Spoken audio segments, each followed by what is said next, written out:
Hi guys, welcome! In this video, we'll take a look at all the big changes in Ragnarok Mobile Eternal Love version 2.0. The update patch has already been released in the global server and it will be released today in the C server. Take note that this is just the first patch update for RO 2.0 and there will be more stuff added in the coming months. If you guys are new or returning players, I'll have my RO 2.0 download link down below. Alright, without further ado, let's begin. First up, the new servers Destiny's Promise and Memory of Fate are officially open in Global and C versions respectively. Content will be released gradually so as to not overwhelm new players.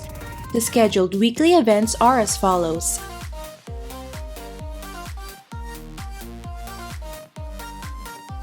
Up next, two new events are starting together with the launch of RO 2.0. First is the Slayers crossover event, wherein you'll get to experience the 90s anime Slayers and even transform into Lina Inverse. I've talked about all the event activities for the Slayers crossover event in another video which I have linked in the description box down below.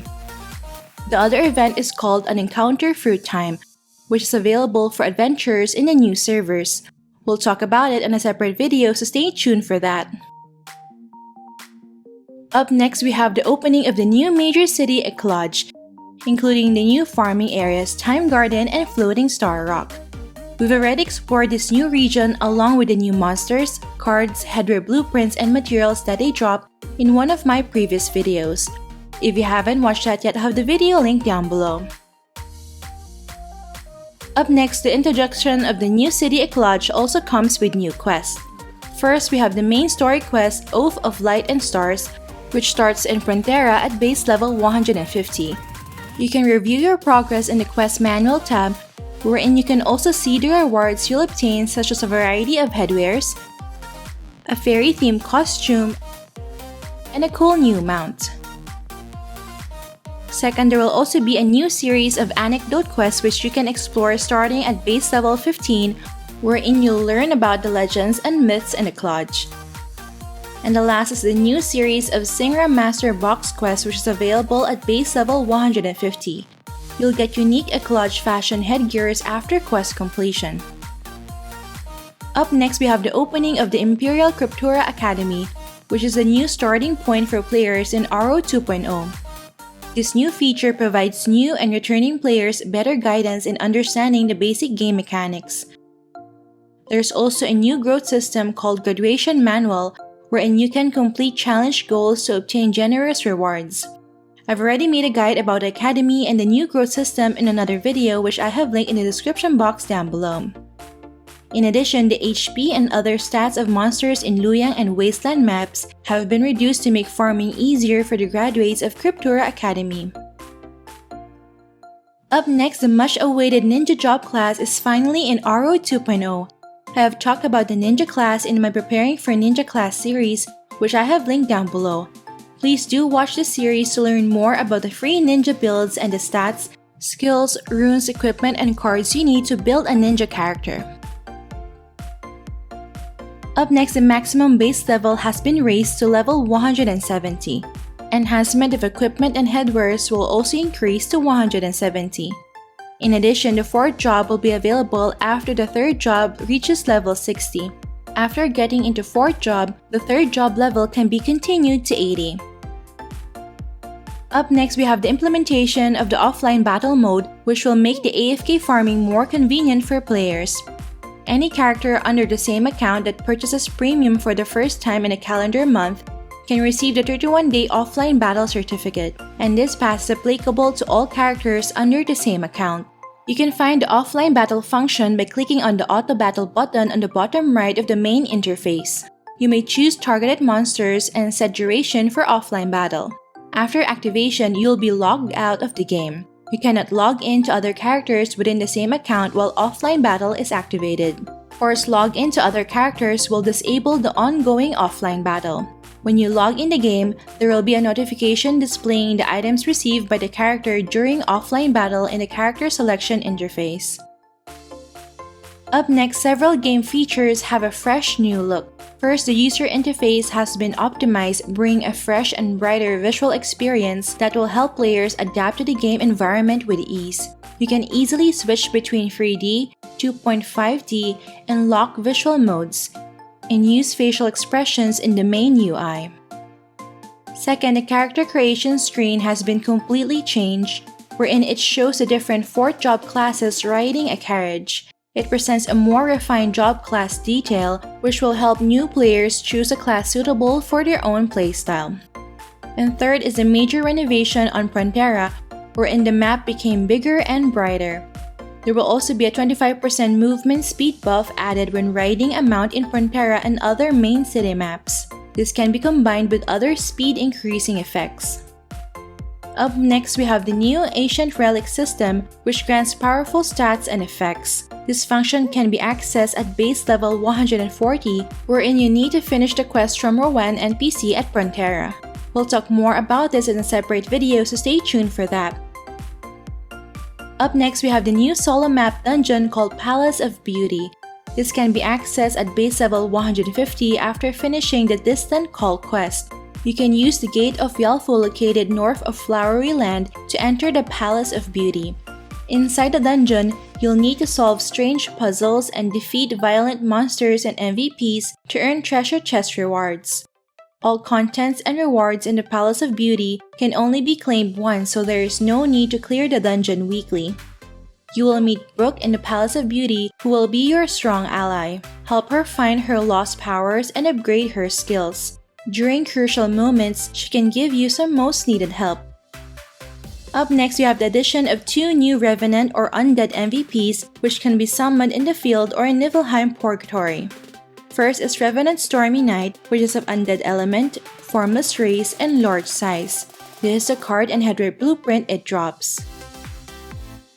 The second one is Revenant Kaho, which is of Undead element, Demon race, and large size. This is the card and head rate blueprint it drops. In addition, the Accurate Hunting Adventure skill now supports the targeting of Revenant MVP. Up next, we have the following changes related to cards. First is the addition of the fusion of Stormy Knight Star card and Kaho Star card in the craft function of King Pouring. Second, the Episode 7 regular monster cards will be added to the card Gashapon machine.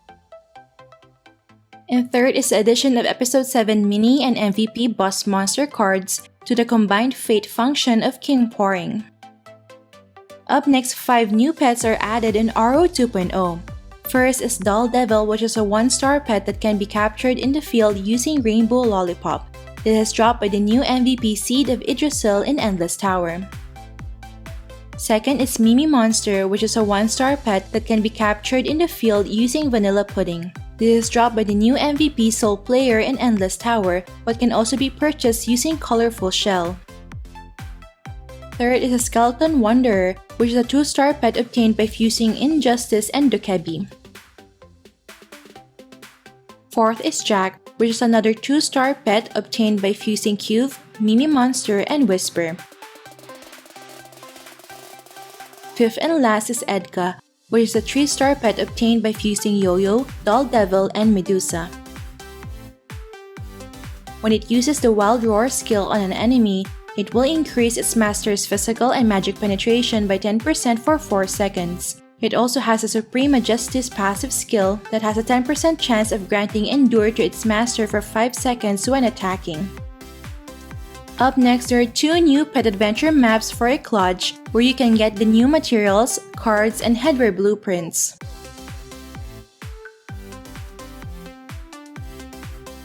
Up next, we have the new garment and food gear synthesis feature in Aldebaran's Magic Furnace. We've talked about all the garments and food gears that will get synthesis together with the new tiers in my previous videos. If you haven't watched that yet, I'll have those linked down below. Up next, fortune coins can now be used in Niflheim Purgatory and Valhalla Ruins, wherein you can obtain a single reward related to each boss. Summoning Revenant MVPs in Niflheim Purgatory has also been simplified. When a team leader clicks the summon button, the other online team members will now agree by default. Up next, the following in-game functions are discontinued: Guild Dojo, Novice 30-day check-in, Assistant Upgrade Plan and Version Challenge, Gift Growth Packs from Minu, Basic and Intermediate Enchantment, and Pouring Battle. Only the Big Cat UFO Invasion and the Battle of Campfire will be available alternately each Wednesday. Up next, the following functions are automatically unlocked without the need to finish a quest.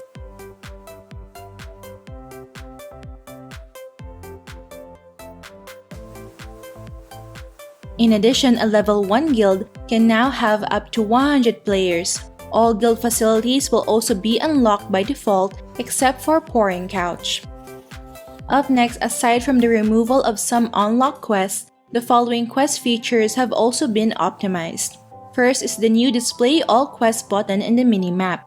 Quests that are 10 levels lower will be hidden, except for several special event quests, main storyline, and wasteland quests. Second, you can talk to other NPC at Cryptura South Gate to automatically unlock and claim the rewards from headwear-related quests and minstrel quests.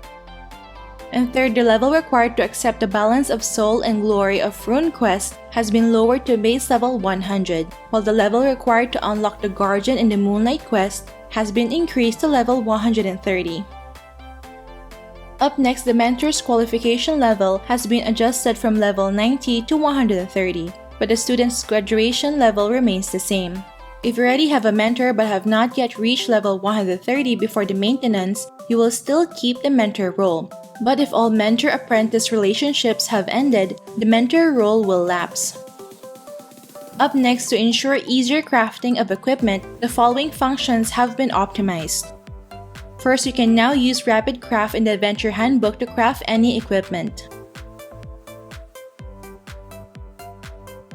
Second, the Novice Supply Station has been added, wherein you can buy some materials for a cheaper price. Third, the Crystal of Chaos shop has been adjusted to include low-level materials. And fourth, the max purchase limit from Lucky Shop has been increased to 999. Up next, the default backpack storage is changed to 185 slots, while the default personal inventory storage is changed to 215 slots. In addition, the default auto-skill slots have been changed to 5. Up next, we have some optimizations related to the assistant function. First, the UI of assistant dailies has been optimized. You can just click Go to open and finish the mission board quest. Second, all the headwear and minstrels quest unlocks are removed in the tutorial tab. Third, the new assistant voucher merchant Lady Ranina can now be found in the assistant room. Talk to her to purchase the assistant vouchers for any assistant you like. And lastly, we have the recharge-related updates. First, the new version of Adventure Log where you can unlock tons of rewards. Players in Eternal Love and Midnight Party server will get the Glorious Domain Adventure Log, which can be completed until July 26 for Global and July 30 for C. Meanwhile, players in the new servers will first get the Campfire Adventure Log, which can be completed until April 7 for Global and April 9 for C. Then they'll get the Glorious Domain Adventure Log from April 30 to July 30. Second, the first free version 2 premium that you can purchase is available at a discounted rate. It can be used to collect the limited back headwear, Pouring Adventure backpack, and the following items. Third, we have the changes in the pricing of Fantasy Generator free card gashapon machine. The first free card draws per day will just cost 15 BCC, while the fourth and succeeding draws per day will cost 30 BCC. Fourth, the Fantasy Generator 2 will be shut down. You can still purchase the Saint Gears using Zenny from the Event Merchant NPC at Cryptura, or using 68 BCC from the Gold Coin store. If you have a remaining Big Cat Voucher 2, you can exchange it for 100 Assistant Medal of Honor. And lastly, we have the addition of the following items in the BCC store.